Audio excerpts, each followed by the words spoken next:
Bonjour tout le monde. Bonjour, maître. Dernière leçon, nous avons vu comment exprimer une circonstance, n'est-ce pas?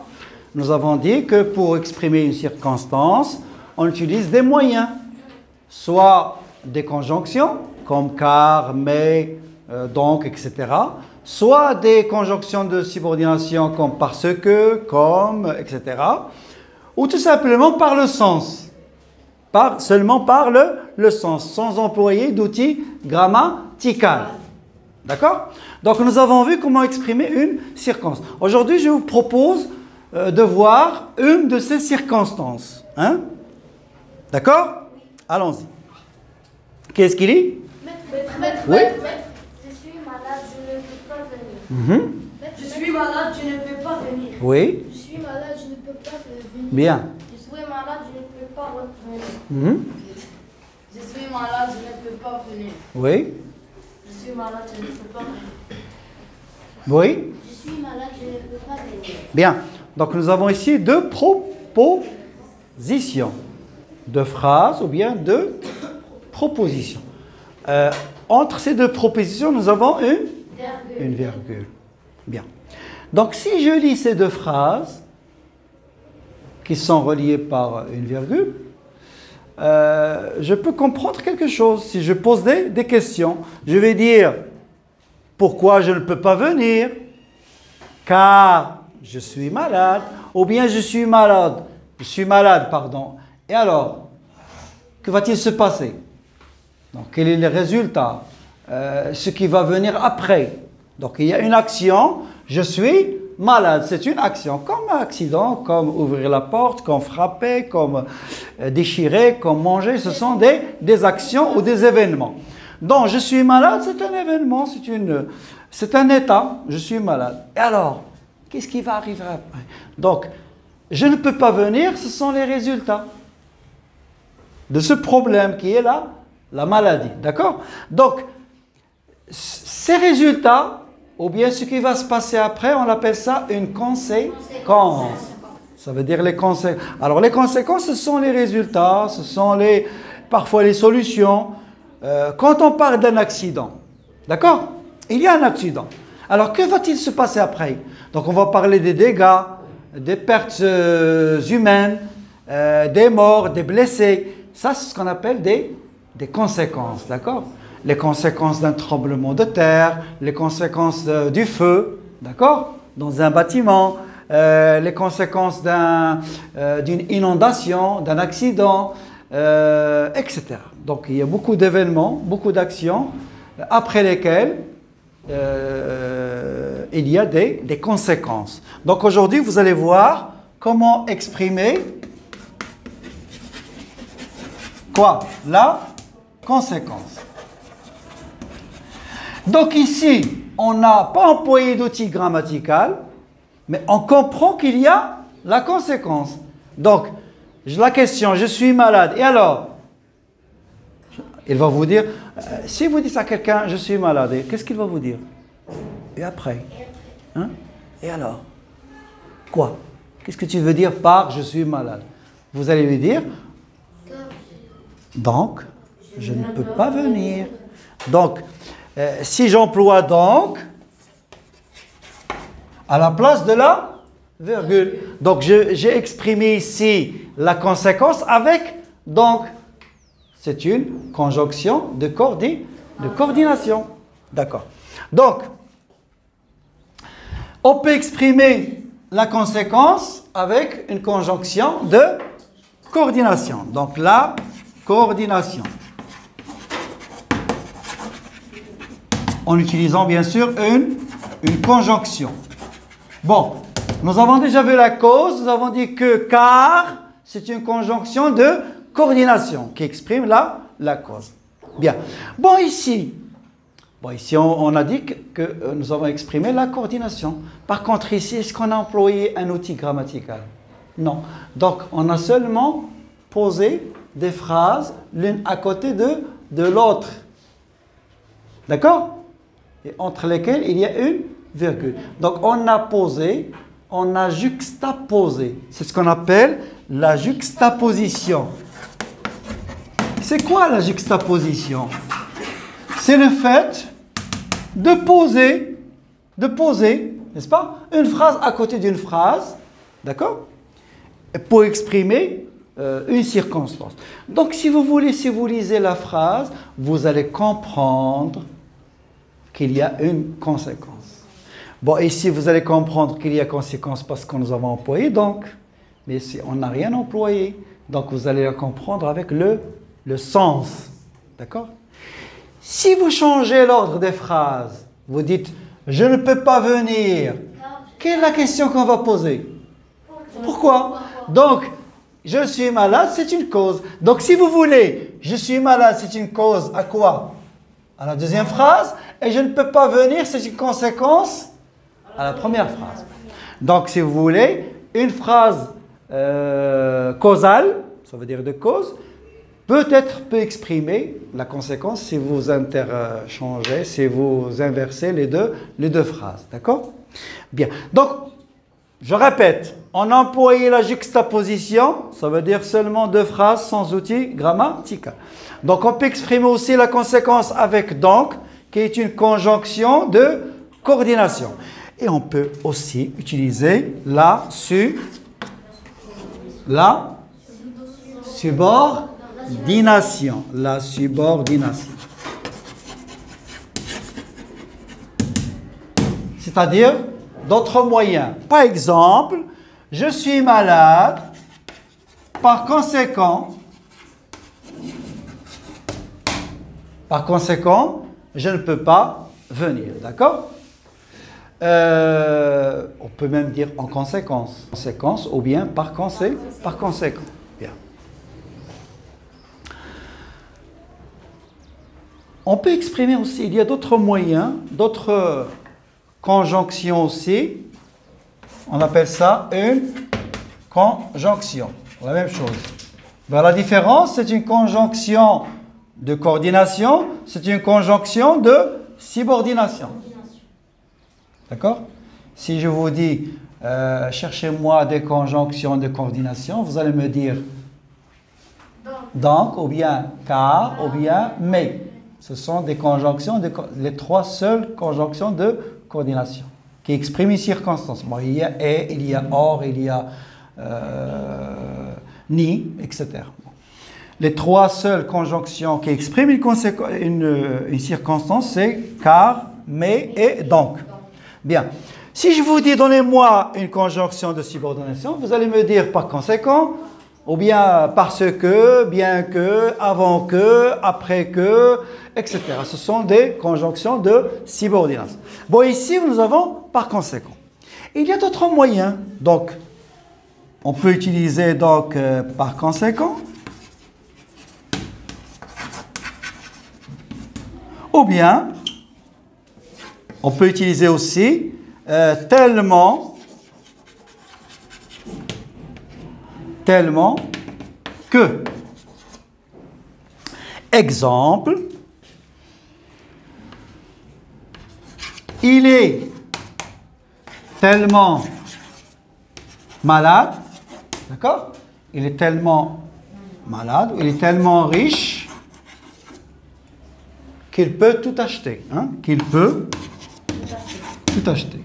Bon, ici, quel moyen nous avons employé? Hein? On a employé tellement que. Pour exprimer quoi?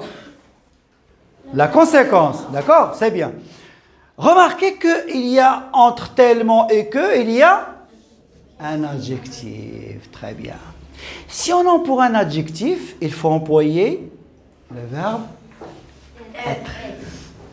Bon, si je veux employer un nom, exemple, au lieu de riche, je vais dire argent. Je vais dire avoir. Qu'est-ce que je vais dire? Il a. D'accord? Il a tellement d'argent. D'argent, de robes, de pantalons, etc. D'accord? De valises, de maisons, etc. Donc, plus non. Donc, il a tellement d'argent qu'il peut tout acheter. Donc, je répète, quand vous avez être, plus quoi? Plus adjectif, plus que. D'accord? Ou bien, quoi? Avoir, plus tellement, plus non, plus que. D'accord? Donc, si j'emploie l'adjectif, il faut dire il est. Si j'emploie un nom, il faut dire il a. Exemple, il a tellement de robes qu'il peut mettre une robe chaque jour. Il a tellement... on peut même employer un verbe. Il a tellement voyagé qu'il connaît tous les pays ou toutes les villes, etc. Donc, plus, donc avoir plus non. D'accord?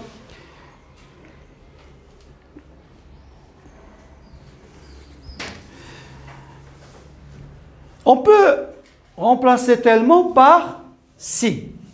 Nous avons aussi un autre moyen, c'est si. Qu'est-ce qui peut remplacer tellement par si? Qu'est-ce qu'on va dire? Oh, oui? Si elle est... Il est si riche qu'il peut tout acheter. C'est facile. Ou bien tellement, ou bien si. D'accord? Il est tellement riche, ou bien il est si riche. C'est la même chose. Bien. On peut employer d'autres moyens. Au lieu de tellement que, on va dire assez pour. Exemple, il est assez riche pour acheter, pour voyager partout dans le monde. Hein? Donc, je répète. Il est assez riche. Alors, pour voyager partout dans le monde. Donc, vous voyez que nous avons plusieurs façons d'exprimer la conséquence. Soit avec une conjonction de coordination, donc, soit avec des subordonnants comme par conséquent, tellement plus adjectif plus que, ou bien si plus adjectif plus que, ou bien plus avoir plus tellement plus non plus que, ou être plus si plus riche plus que, ou bien assez pour, assez plus adjectif. Il est assez riche pour voyager partout. Si je veux enlever assez pour et employer donc, qu'est-ce qu'on va dire? Non. Oui? Qu'est-ce qu'on va dire? Il est riche. Il est riche, donc il peut voyager partout dans le monde. Vous voyez? Donc je peux exprimer la conséquence de plusieurs façons. L'essentiel, c'est de faire des transformations nécessaires. De faire, par exemple, ici, si je remplace assez pour pardon, qu'est-ce qu'on va dire? Il est riche, donc il peut voyager partout dans le monde. D'accord? Et si nous avons employé pour, parce qu'il y est suivi d'un infinitif. Si vous enlevez pour, donc il faut chercher, il faut conjuguer le verbe. Vous pouvez même dire voyager. Donc, il est riche, conjuguer le verbe voyager. Il voyage. Il voyage partout. Ou bien il peut voyager si vous voulez. Donc les deux. OK? Bien, est-ce que vous avez des questions? Alors, je répète une dernière fois. Donc, comme vous l'avez remarqué, on peut exprimer beaucoup de circonstances. Aujourd'hui, nous avons choisi la conséquence. Et nous avons dit qu'on peut exprimer la conséquence soit par juxtaposition, ça veut dire sans employer d'outils. Je suis malade, je ne peux pas venir. J'ai beaucoup d'argent, je voyagerai demain. J'ai gagné le match, mon père est fier de moi. Donc il y a la conséquence. Parce qu'il y a une action et il y a des résultats ou bien des effets, d'autres actions qui vont venir, etc., qui ont rapport avec la première action. Et nous avons dit qu'on peut exprimer la conséquence avec la coordination en employant, donc, exemple, je suis malade, donc je ne peux pas venir. J'ai gagné beaucoup d'argent, donc je vais acheter un cadeau à ma mère. Ou à mon père. Ou aux deux. Donc à mon père et à ma mère. Et je peux dire aussi, j'ai gagné une médaille, ou bien j'ai eu beaucoup de notes, donc mon père est content de moi, ou fier de moi. Et nous avons dit qu'on peut exprimer la conséquence avec la subordination en utilisant par conséquent tellement que, assez pour, si que. D'accord? Bien. Et nous avons dit aussi que tellement, si que et assez pour s'emploient de façon exceptionnelle, différente. Il faut faire attention à l'emploi du verbe. D'accord? Et ce qui suit tellement aussi. Exemple, si j'emploie être, il faut employer un adjectif. Si j'emploie avoir, il faut employer un nom. Il est tellement fort qu'il gagne tous les combats. Il est si fort qu'il peut gagner tous les combats. D'accord? Ou bien il a tellement d'argent qu'il peut acheter tout ce qu'il veut. Il a autant d'argent, si ou bien autant, on peut en utiliser aussi autant. Il a autant d'argent qu'il peut acheter beaucoup de vêtements. Ok? Assez pour est suivi d'un infinitif. Il est assez riche pour pouvoir voyager ou bien pour voyager. Il est assez pauvre pour pouvoir acheter ce qu'il veut. Donc il ne peut pas acheter tout ce qu'il veut. Il est assez méchant, ou il est assez fort pour gagner le combat ou le match. D'accord?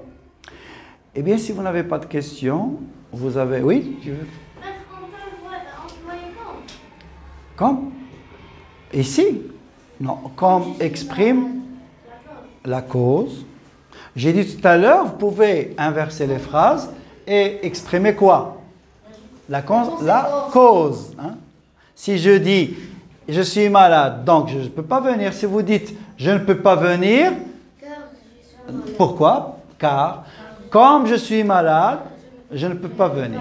Là, d'accord. Il faut exprimer la cause. Et comme aussi exprime la comparaison. Il est riche comme son père. Ou il est avare comme une pie. Il est avare comme un oiseau qui fait toute la journée. Hein? Il est bavard comme une pie. Il est riche comme Crésus. Bon, c'est une personne déjà célèbre qui s'appelle Crésus, qui est très riche. Ou le contraire, il est pauvre comme Job. Une personne qui s'appelle Job. Il est muet comme une carpe. Il est léger comme une... il est sourd comme une carpe. Nous avons dit. Il est malin comme un singe. Il est rapide comme l'éclair. Il est sage comme une image. Il est sage comme une image. Vous voyez, il existe beaucoup d'expressions qui comportent comme exprimant la comparaison. D'accord? Des phrases. Vite, oui? Il est tellement intelligent qu'il peut répondre à n'importe quelle question. Très bien. Il est tellement intelligent qu'il peut répondre à n'importe quelle question. Oui. Elle a tellement de maisons qu'il peut en vendre, ou vendre quelques-unes, oui, pourquoi pas. Il fait chaud, donc je vais à la plage. Il fait chaud, donc je vais à la plage, oui. Je suis fatigué, donc je ne vais pas à la salle de sport. Je suis fatigué, donc je ne vais pas à la salle de sport, oui. D'autres phrases, oui. Il a gagné, donc il est heureux. Il a gagné, donc il est heureux. C'est pourquoi il est heureux. Donc vous pouvez utiliser c'est pourquoi. Hein? Alors, il a gagné. Alors, c'est pourquoi il est heureux.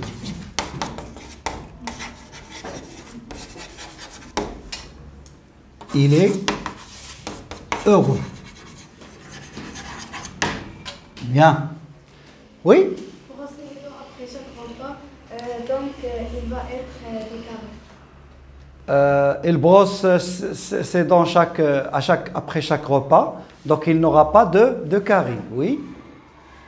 Mhm. Il a aussi de médailles, donc son père est fier de lui. Il a beaucoup de médailles, donc son père est fier de lui. Bien. Bien. Eh bien, c'est tout pour aujourd'hui. Merci d'avoir participé.